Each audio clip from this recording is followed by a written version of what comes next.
Message दे दिया कि America अपने हथियार अपने पास ही रख सकता है, हमको कोई दिक्कत नहीं है, भारत रूस से हथियारों की डील करने वाला है।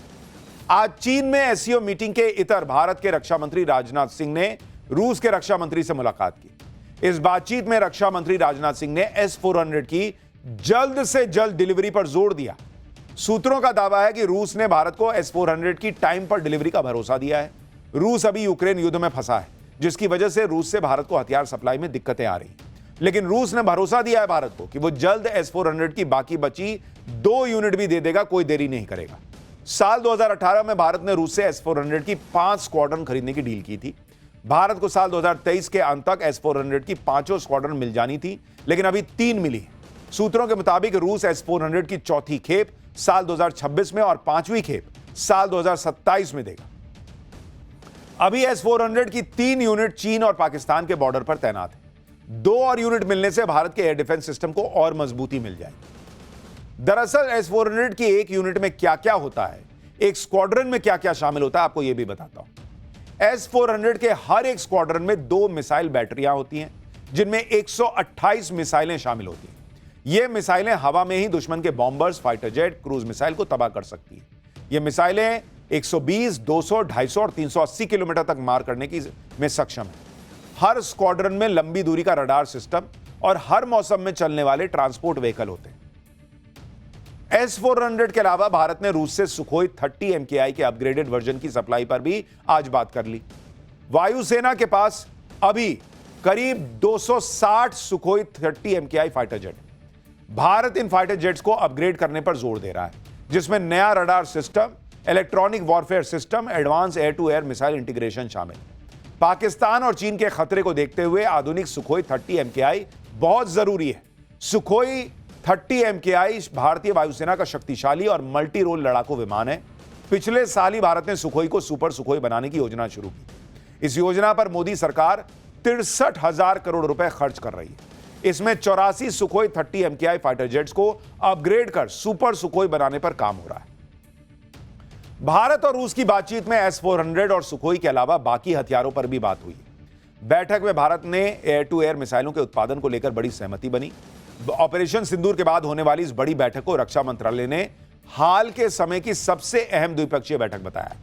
बैठक में मिलिट्री हार्डवेयर के सप्लाई में तेजी लाने पर भी जोर दिया गया। रूस की तरफ से पहलगाम आतंकी हमले की निंदा भी की गई। इधर भारत पाकिस्तान को फोड़ने के लिए हथियारों की डील पे डील कर रहा है। उधर पाकिस्तान में आतंकी इसी डर में जी रहे हैं कि पता नहीं भारत कब हमला कर दे। दूसरों को खौफ में डालने वाले आतंकी खुद पाकिस्तान में सुरक्षित फील नहीं कर रहे। आज ही पाकिस्तान में एक और आतंकी को टपका दिया गया है। फिर से किसी अज्ञात हमलावर ने लश्कर के आतंकी को टपका दिया। इस आतंकी का नाम शौकत है। इसके बारे में दावा है कि यह लश्कर ए तैयबा का फाउंडर मेंबर था। शौकत लश्कर के एक और फाउंडर मेंबर अब्दुल रहमान मक्की का सबसे करीबी था। शौकत मुरीद के आतंकी कैंप में घोड़ों की देखभाल करता था और आतंकियों को ट्रेनिंग देता था। फिर से एक आतंकी को निपटाकर अब पाकिस्तान को कड़ा मैसेज दे दिया गया है, क्योंकि पाकिस्तान अमेरिका और चीन के दम पर फूलकर फिर से अपनी आतंकी फैक्ट्री को चलाने में जुटा हुआ है। पाकिस्तान को लगता है कि अमेरिका और चीन उसके साथ हैं और इसलिए उसका कोई कुछ बिगाड़ नहीं पाएगा। लेकिन पाकिस्तान को पता नहीं कि नरेंद्र मोदी की नजर इस वक्त पाकिस्तान पर ही है। वो इंतजार कर रहे हैं कि पाकिस्तान गलती करे और इस बार फिर ठोकेंगे पहले से भी तगड़ा, और पाकिस्तान सीधा कब्र में नजर आएगा। और पाकिस्तान मौका देगा, क्योंकि खबरें आ रही हैं कि पाकिस्तान की सेना और ISI एक बार फिर से POK में आतंकी लॉन्च पैड और ट्रेनिंग सेंटर के स्ट्रक्चर को खड़ा करने वाले हैं। लेकिन आतंकियों को भारत के हमले का डर सता रहा है, इसलिए पाकिस्तान की सेना अब आतंकियों को भरोसा दे रही है कि उनके लिए हाईटेक ट्रेनिंग कैंप बनाए जाएंगे, ताकि भारतीय एजेंसीज के सर्विलांस से बचा जा सके। पाकिस्तान की सेना आतंकियों को भरोसा दे रही है कि उनके कैंप को खुद पाकिस्तान की सेना गार्ड करेगी।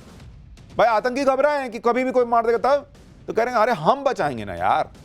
एक कैंप में 200 से ज्यादा आतंकियों की ट्रेनिंग या उनके रुकने का इंतजाम नहीं होगा, ताकि अगर भारत का हमला हो तो एक साथ 200 से ज्यादा आतंकी न टपक जाए। डरे हुए आतंकियों को फिर से ट्रेनिंग कैंप में लाने के लिए बहावलपुर में कुछ दिन पहले ही पाकिस्तान की सेना और ISI ने आतंकियों के साथ बाकायदा एक मीटिंग की, जिसमें जैश ए मोहम्मद और लश्कर से जुड़े करीब 200 से ज्यादा आतंकी और कमांडर शामिल हुए। यानी यह मान के चलिए कि पाकिस्तान बहुत दिन नहीं लगाएगा और ऑपरेशन सिंदूर पार्ट 2 लॉन्च करने का मौका देगा। और इसीलिए चीन में बैठकर रक्षा मंत्री ने रूस से डील कर ली है कि भाई जल्दी, जितना जल्दी हो सके दो माल, क्योंकि ये तो जल्दी सुधरेगा नहीं पाकिस्तान, तो इसको फिर मारना है। पाकिस्तान अपने आतंकियों को फिर से एक्टिव इसलिए भी कर रहा है क्योंकि मुनीर फंस गया है। पाकिस्तान में लोग पूछ रहे हैं कि ट्रंप के साथ लंच तो कर आया मुनीर, लेकिन डील क्या करके आए हो, बताओगे नहीं क्या? आप सुन रहे हैं, पाकिस्तान के सांसद संसद में खड़े होकर मजाक बना रहे हैं कि हमेशा तो प्राइम मिनिस्टर जाता था, इस बार यही उठ के चल दिया मुनीर। चलो तुम ही चले गए, लेकिन आके बताओ तो कि क्या बात करके आए हो। कुछ खिलाया भी ट्रंप ने या खाली ऑर्डर दिया था, ये लिख लो, ये कर देना, ये लिख लो, ये करेंगे, सुन लो, ये करेंगे। पाकिस्तान का फील्ड मार्शल मुनीर तो अमेरिका में जाकर ट्रंप को नोबेल पीस प्राइज देने की सिफारिश कर आया। पाकिस्तान में शहबाज शरीफ भी ट्रंप को नोबेल के लिए नॉमिनेट कर रहे हैं, लेकिन उसके अगले ही दिन ट्रंप ने ईरान पर बम गिरा दिया था। इसी को लेकर अब पाकिस्तान की संसद में शहबाज शरीफ पर भी सवाल उठ रहा है। यानी पाकिस्तान के सांसद इस बात को लेकर भी पाकिस्तान की सरकार, वहां की सेना को एक्सपोज कर रहे हैं कि तुम तो मुसलमानों के साथ भी नहीं हो यार। ईरान के मुसलमानों के खून से हाथ सने हैं अमेरिका के, वहां फिलिस्तीन में मुसलमानों के खून से हाथ सने हैं अमेरिका के, और तुम वहां ट्रंप को कह रहे हो कि इसको जो है peace prize, Nobel peace prize दे दीजिए। यही है पाकिस्तान की सच्चाई। और इधर चीन में बैठकर भारत ने रूस से बड़ी डील की, उधर भारत ने चीन को भी अच्छे से समझा दिया कि पाकिस्तान के चक्कर में ना पड़ो भाई। एससीओ की मीटिंग के इतर भारत के रक्षा मंत्री राजनाथ सिंह ने चीन के रक्षा मंत्री से मुलाकात की। इस मुलाकात में चीन को आगाह करते हुए भारत की तरफ से कहा गया कि द्विपक्षीय रिश्तों में नई मुश्किलें खड़ी करने से बचना चाहिए। भारत की चीन को यह सलाह पाकिस्तान को लेकर थी। भारत ने चीन को समझा दिया कि कह देने से कोई अच्छा पड़ोसी नहीं होता, उसके लिए अच्छा माहौल भी बनाना पड़ता है। राजनाथ सिंह ने चीन के सामने ही पाकिस्तान के आतंकवाद का जिक्र किया, पहलगाम हमले का नाम लिया और चीन को बताया कि पाकिस्तान के जिस बर्बर हमले पर वो मुंह चुरा रहा है उसमें निर्दोष लोगों की जान गई थी। राजनाथ सिंह ने चीन के रक्षा मंत्री को यह भी बता दिया कि कैसे भारत ने ऑपरेशन सिंदूर में पाकिस्तान के आतंकी ठिकानों को तबाह किया। यानी चीन के सामने ही भारत उसे पाकिस्तान की बर्बादी की कहानी सुना रहा था और शायद चीन को थोड़ी अकल आए, ये उम्मीद कर रहा था। भारत की तरफ से चीन को यह भी समझा दिया गया है कि इस सीमा विवाद में बेवजह न उलझे और ऐसे मसलों को तरीके से सुलझाए, और इसके लिए भारत की तरफ से स्टेप बाय स्टेप प्रक्रिया को अपनाने पर जोर दिया गया। पहले 2024 की डिसएंगेजमेंट प्रक्रिया का पूरी तरह से पालन किया जाना चाहिए, सीमा पर तनाव कम करने का प्रयास किया जाना चाहिए, फिर सीमा को निर्धारित करने के लिए बातचीत की जाए ताकि हमेशा के लिए बॉर्डर विवाद का निपटारा हो सके।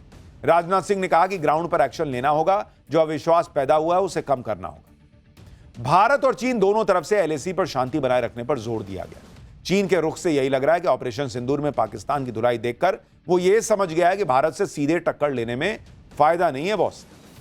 मोदी ने चीन को टाइट तो किया ही, फिर ट्रंप का भी नंबर आया, जो भारत पाकिस्तान के मामले में बड़े उछल रहे थे।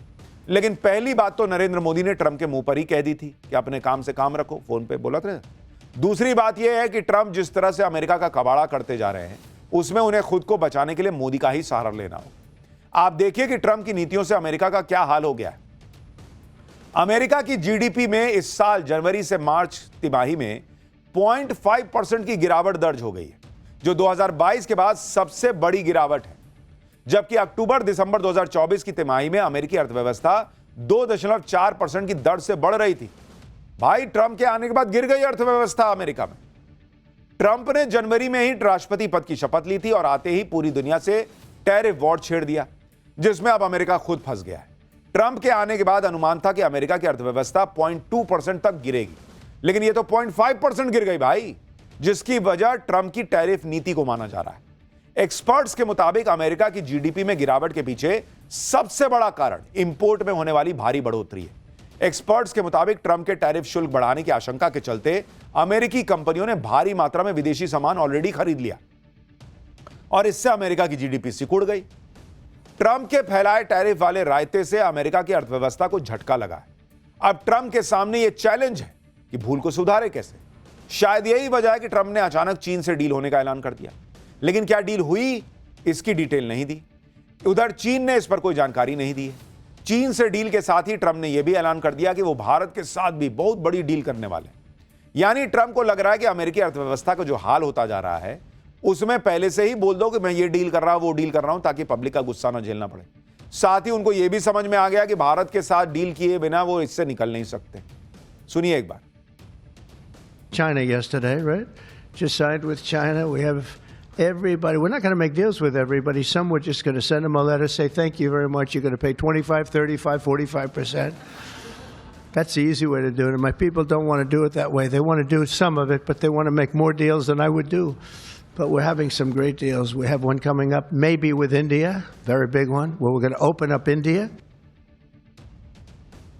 ट्रम्प भारत से डील करने की बात तो कर रहे हैं, लेकिन भारत ज्यादा भाव दे नहीं रहा। खबरें यह हैं कि भारत और अमेरिका के बीच जो ट्रेड डील पर बातचीत है, वो अटक गई है। दरअसल ऑटो कंपोनेंट, स्टील और कृषि से जुड़े उत्पादों पर इंपोर्ट ड्यूटी को लेकर मतभेद की बातें चल रही हैं। सूत्रों के मुताबिक भारत की तरफ से कहा गया है कि वो डील करना चाहता है, लेकिन इसके लिए कुछ भी डील नहीं कर लेगा। भारत ने अपना रुख साफ कर दिया है कि वो जितना अमेरिकी प्रोडक्ट पर जहां छूट दे सकता था, वो ऑलरेडी दे दिया है।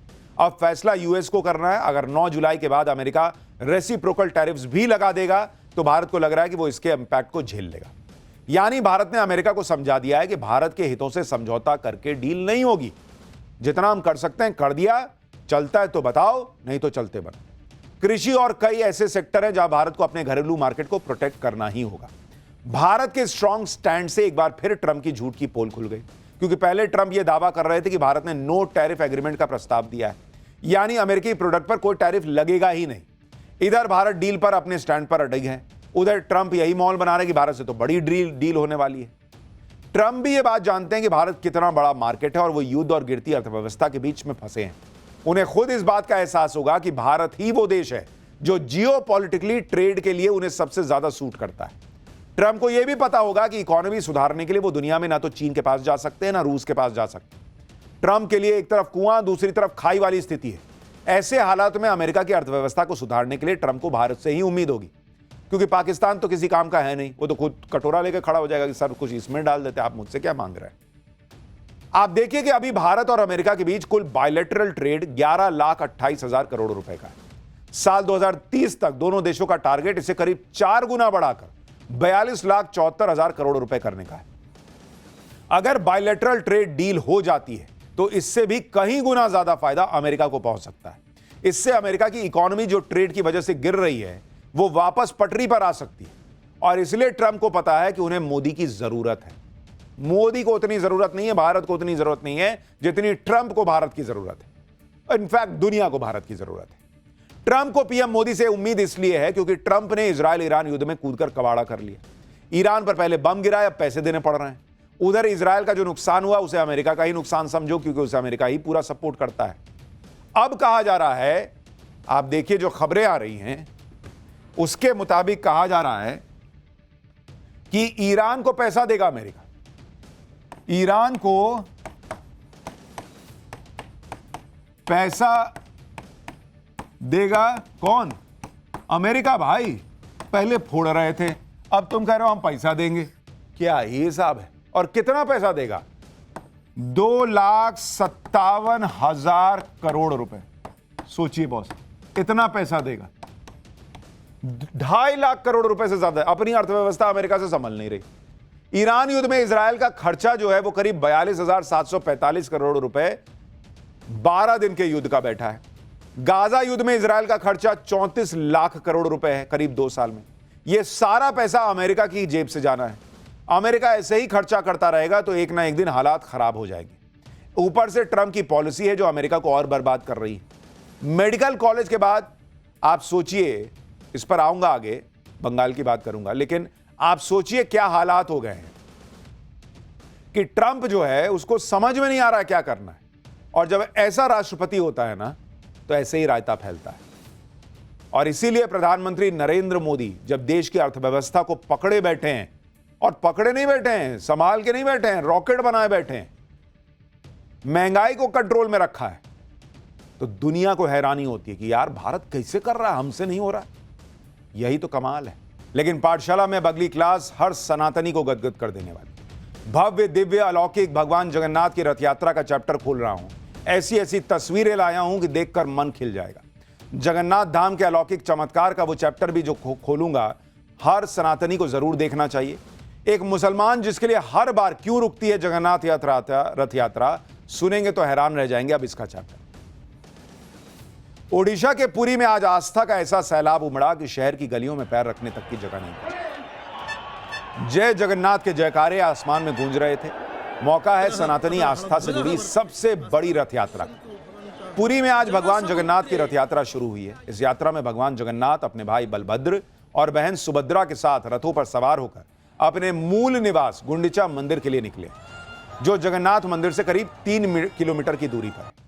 पुरी का जगन्नाथ मंदिर सनातन के सबसे बड़े 4 धामों में एक है और आज जब भगवान जगन्नाथ, उनके भाई भगवान बलभद्र और उनकी बहन देवी सुभद्रा जगन्नाथ धाम के सिंह द्वार पर खड़े 3 अलग अलग रथों पर सवार हुए, तो वहां मौजूद लाखों श्रद्धालुओं में उनके रथों को खींचने की होड़ लग गई।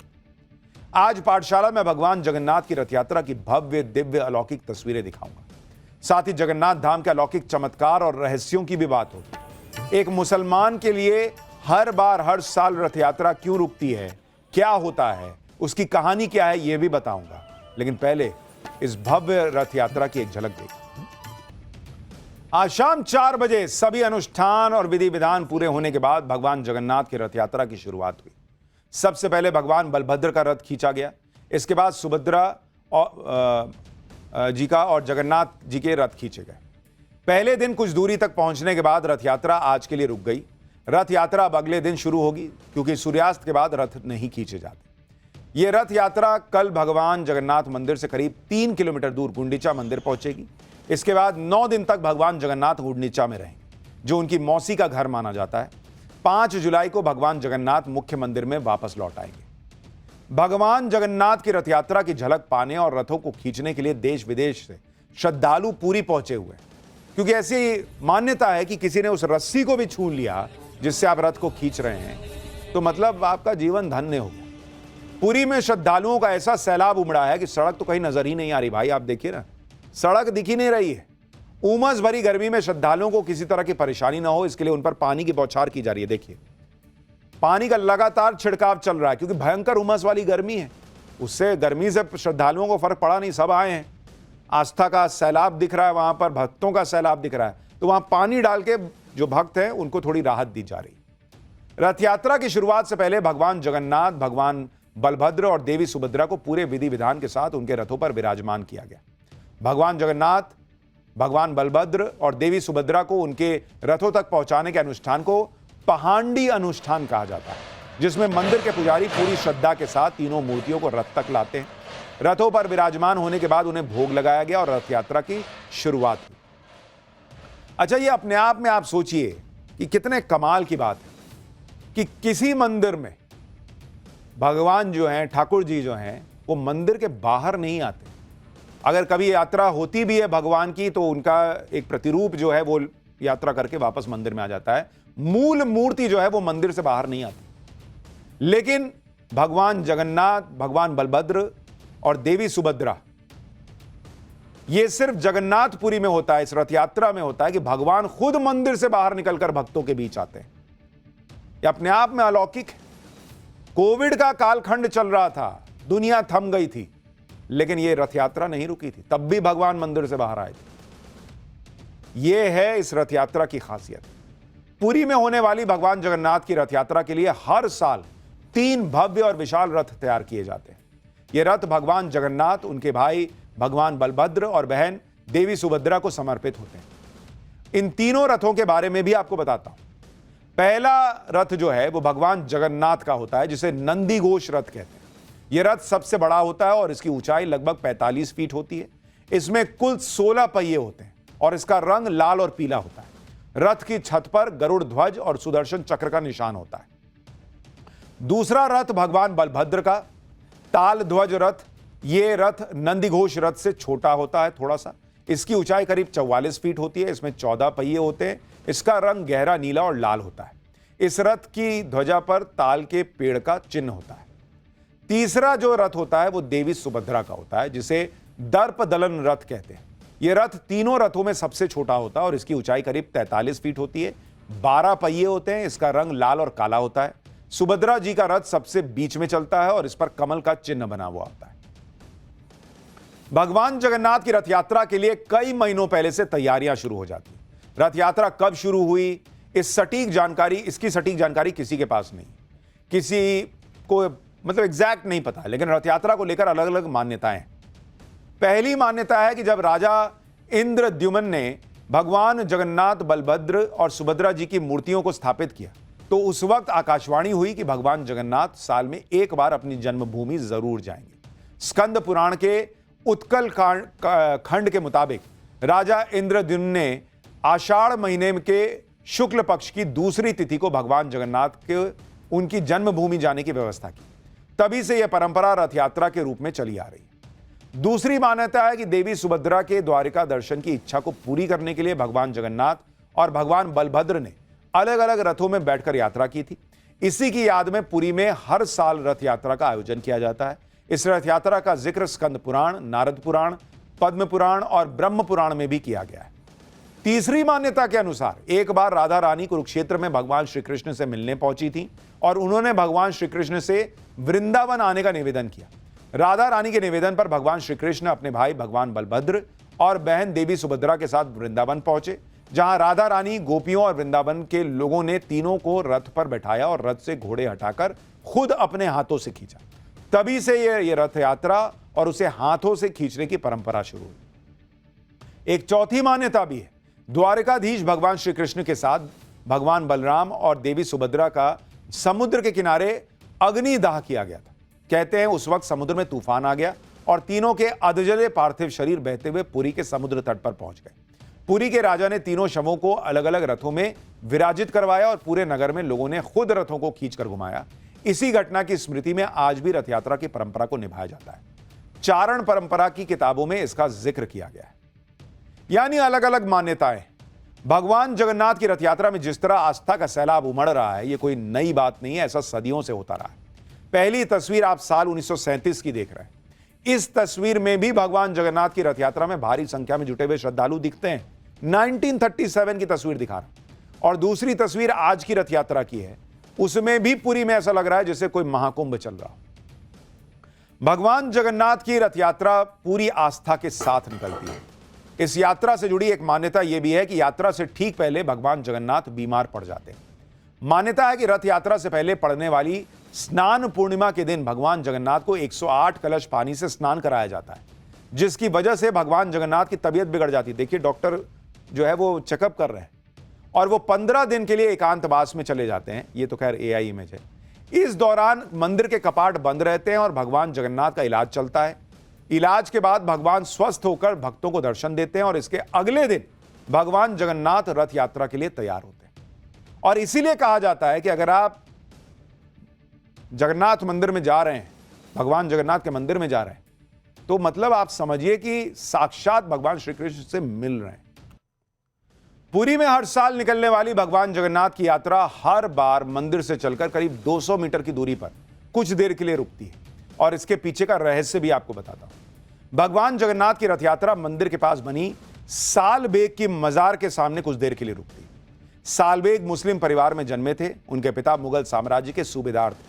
सालबेग की पढ़ाई वृंदावन में हुई, लेकिन एक बार वो किसी काम से पुरी आए, जहां उन्होंने भगवान जगन्नाथ की महिमा के बारे में जाना। उनके मन में भगवान के दर्शन करने की इच्छा हुई, लेकिन जब सालबेग मंदिर पहुंचे तो उन्हें दरवाजे पर रोक दिया गया कि भाई मुसलमान का अंदर क्या काम। इस बात से सालबेग का दुख हुआ, लेकिन भगवान जगन्नाथ को लेकर उनकी भक्ति और गहरी होती चली। वो भजन, कीर्तन और भगवान जगन्नाथ का नाम जपने लगे। मान्यता है कि एक रात सालबेग को सपना आया जिसमें भगवान जगन्नाथ ने स्वयं प्रकट होते हुए सालबेग से कहा कि उसकी भक्ति से वो प्रसन्न है। भगवान जगन्नाथ ने सालबेग से यह भी कहा कि भले ही वो मंदिर में उनके दर्शन नहीं कर पाए, लेकिन वो उन्हें दर्शन जरूर देंगे। तो सालबेग ने भगवान से पूछा कि कब दर्शन दीजिएगा। तो भगवान ने कहा कि जब रथ यात्रा निकलेगी तो मेरा रथ तुम्हारे सामने आके रुकेगा और सब जान जाएंगे कि तुम मेरे सच्चे भक्त हो। जब यात्रा का दिन आया तो जैसे ही भगवान जगन्नाथ का रथ उस जगह पर पहुंचा जहां सालबेग ठहरे थे, रथ वहीं पर अटक गया। हजारों लोग मिलकर भी रथ का पहिया आगे नहीं बढ़ा सके। इसके बाद भगवान जगन्नाथ की फूलों की माला सालबेग तक पहुंचाई गई। लोगों को समझ में आ गया कि प्रभु सालबेग को दर्शन दे रहे हैं और तब जाकर रथ आगे बढ़ पाया। बाद में पुरी के राजा ने उस जगह पर एक मंदिर बनवाया जिसे लोग सालबेग की मजार भी कहते हैं। और